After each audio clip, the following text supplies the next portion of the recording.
Здравейте, красиви хора!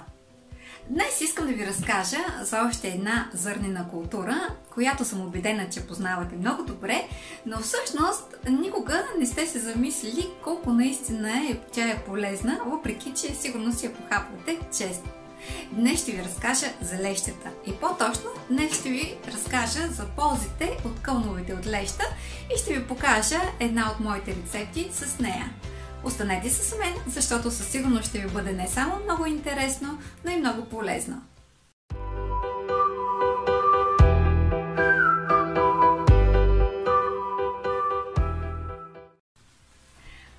Защо избрах лещата ли? Защото съм убедена, че мнозина от вас я познават много добре и я харесват. И също така съм убедена, че през ум ни ви е минавало, че всъщност вместо да я приготвите 1 час или 2 часа, не знам колко време ви отнема, всъщност ако я покълните, първо тя ще бъде по-полезна за вашето тяло, второ ще си я приготвите много по-бързо и ще бъде с абсолютно същия вкус или подобен. Спомням си, моята баба, тя обичаше да готви лещата с 3 вида лук и често слагаше прас, хромит и чесън и наистина нейната леща беше уникална, много вкусна. Имаше и още нещо, тя приготвяше една печка на дърва. С радост бих опитала една купичка такава леща сега, но за съжаление моята баба вече не е на този свят и не може да ми я приготви по този начин. Понеже не мога да го направя, ще трябва да си я приготвям сама. А понеже вече знам, че е много по-полезна, когато е покълната, не ми остава никакъв друг избор, освен да я покълвам и да се опитам да взема част от нейната рецепта с моите предпочитания и да я направя с идентичен вкус, но с много по-висока хранителна стойност за моето тяло. Защо лещата е толкова полезна за нас? Лещата е полезна, защото е богата на растителен протеин, на аминокиселини и на въглехидрати.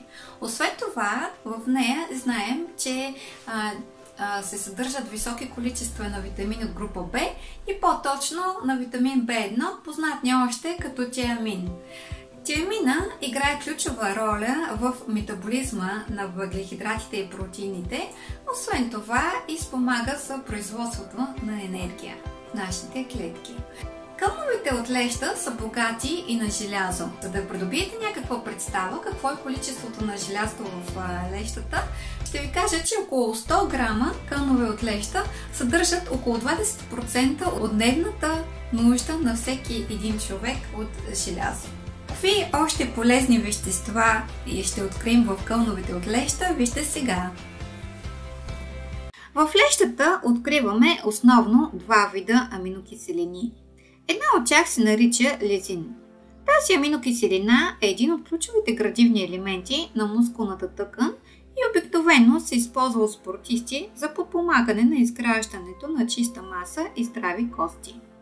Друга аминокиселина, която откриваме в кълновете от леща, е метионина. Тя е отговорна за процесите по формиране на тъкани. Вече е доказано, че тя е сред най-отговорните вещества за образуването на кръвоносните съдове и формирането на хрущялите. Метионинът още работи за това да синтезираме правилно хормоните адреналин и холин. Тя помага и на черния дроб, повишава имунитета и има обезболяващ и лечебен ефект. Кълновете от леща са ценен и богат източник на разтворими и неразтворими фибри и фолати. Фитиновата киселина обуславя развитие на чревен микробиом в човешкия организъм, способен да отключва микроелементите и минералите от храната. За фитатите има също данни, че играят превентивна роля при борба с остеопорозата и рака на дебелото черво. Това е така, защото лещата формира тъй наречената устойчива скоробяла с доказано протективно действие точно срещу подобни състояния. Този вид скоробяла, която не може да бъде разградена от човешкия организъм, попаднала в дебелото черво, осигурява превис на полезните микроорганизми. Не е случайно определена като истински пробиотик. Има свойството да предпазва от възпаление и патологични състояния, като синдрома на пропускливите черва, което е една от първопричините за много от автоимунните заболявания и алергия. Други ползи от редовната консумация на кълновете от леща са следните. На първо място, те насърчават възстановяването на кожата, вследствие на което ние ще се радваме на здрава и чиста кожа. А кой не иска това? Освен това, тези малки вълшебни кълнчета ще ни помогнат и нашата храносмилателна система да функционира балансирано и правилно. Включването на кълновете от леща в дългосрочен план спомага за предотвратяването на алергиите, а също така и за възстановяването и правилното функциониране на пикочнополовата система. Те помагат и за повишаването на устойчивостта на нашето тяло към настинки и вирусни заболявания. И е известно, че тези кълнове от леща са много полезни за хората, които страдат от нисък хемоглобин и анемия. Това е така, защото микроелементите, които откриваме в лещата, стимулират производството на червени кръвни клетки от организма ни. Мисля, че след всичко, което чухте, най-доброто, което може да направите е следващия път, когато искате да си похапнете леща, просто да я натиснете и покълните, вместо да я готвите по обичайния начин. Не е ли по-разумно, а и по-лесно? Просто ви провокирам да се замислите.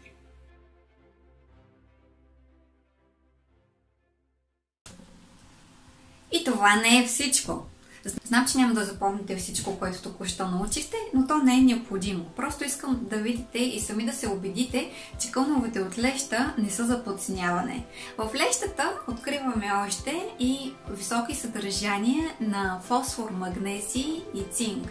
За фосфора и магнезия съм говорила в друго видео, а за цинка мога да ви кажа, че благодарение на него раните ни заздравяват толкова бързо.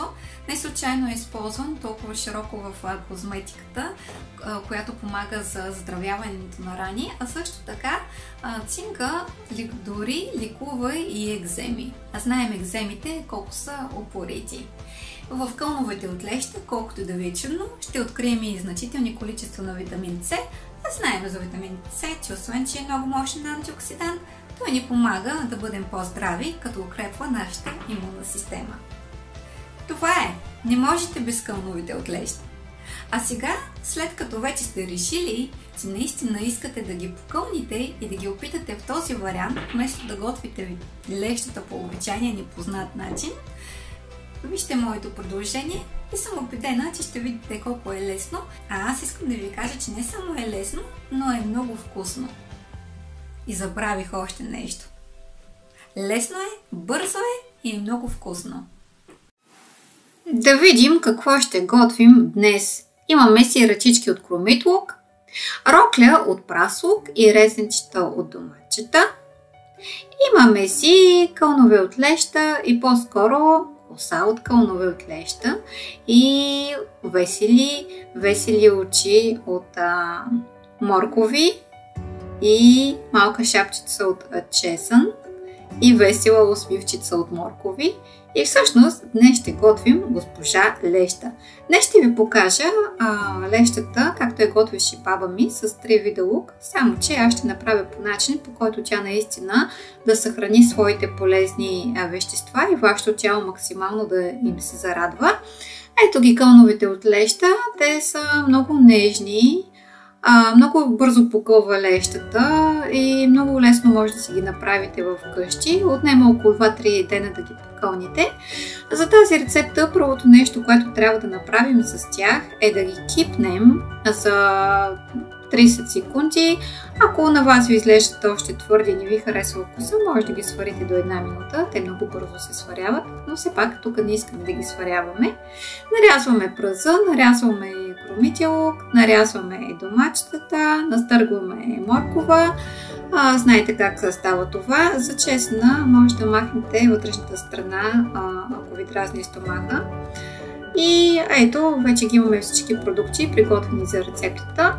Да знаете, че моите рецепти са прости, но пък са много вкусни и полезни, не искам да прикарвате векове в кухнята. Имаме доматчетата, студено пресованото масло, ще добавим сол, кимион и джоджан. Това са кълновете, които поставяме в затоплен съд. Казвам затоплен, няма да пършим, да варим. Добавяме студено пресоленото масло и морковите и разбъркваме добре. Идеята е продуктите да се вкусят от топлината. Добавяме и пръза. Всъщност първо добавяме продуктите, които смятаме, че им е нужно най-много време, за да поумекнат и да си отделят от своите вкусове. Добавяме и малко сол. Опитвайте, защото лещата много подмамва по отношение на солта. Опитвайте няколко пъти да не я пресолите. След това добавяме и кромития лук. Разбъркваме добре и оставяме за до 30 секунди, една минута да се задушат. И накрая добавяме домачетата, защото не искаме да ги готвим, искаме просто да вземем най-доброто от тях, както и чесън. Всеки път, когато ги добавяте, разбърквайте добре и оставайте за няколко секунди. Кимиона много добре отива на тази рецепта. Сложете по ваш вкус, джоджен или чубрица, мисля, че може да сложите. Направете го така, както на вас би ви харесала най-много. И това беше. Готови сме.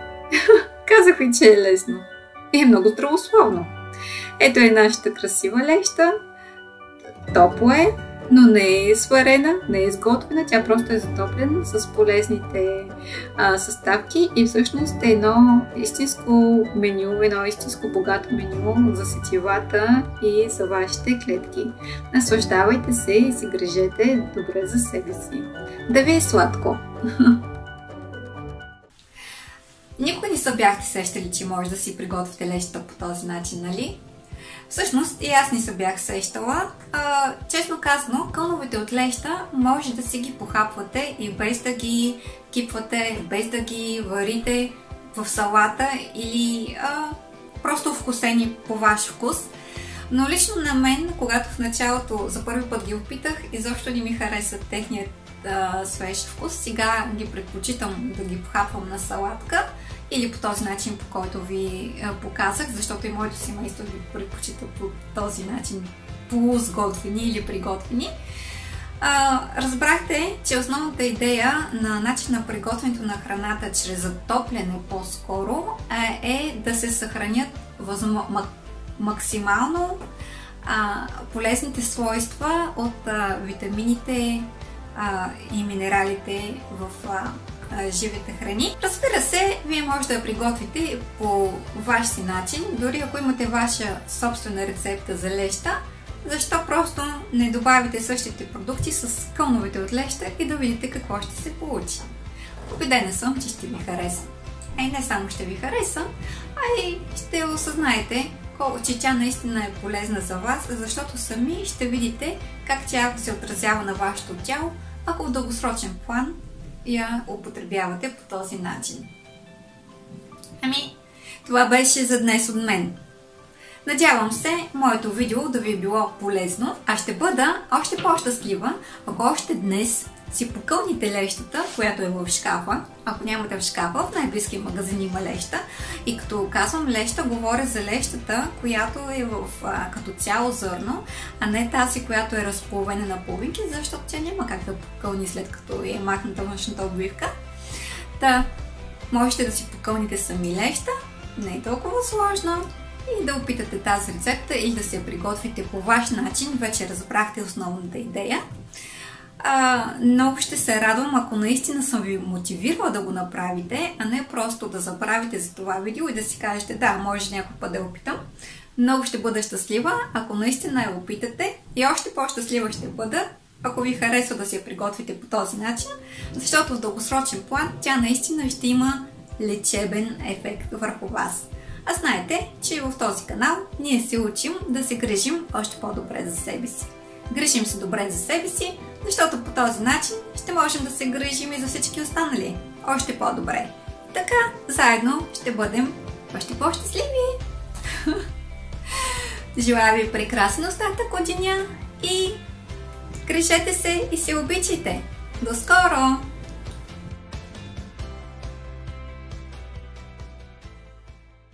Ако информацията, която току-що научи, смяташ, че ще ти бъде наистина полезна, ти напомням да се абонираш за моя канал.